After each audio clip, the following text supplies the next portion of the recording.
Sabi nga nila is alis muna kami sa realidad. Babalikan muna namin yung childhood namin kasi dati hindi pa namin afford. Pero ngayon, afford na namin. Kaya itong M2M concert is a part of our childhood.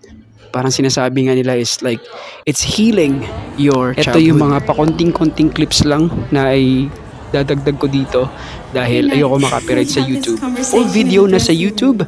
Please go to Elmer June Official on YouTube. It's a magical time in our lives right now, sharing this with you. So thank you so much.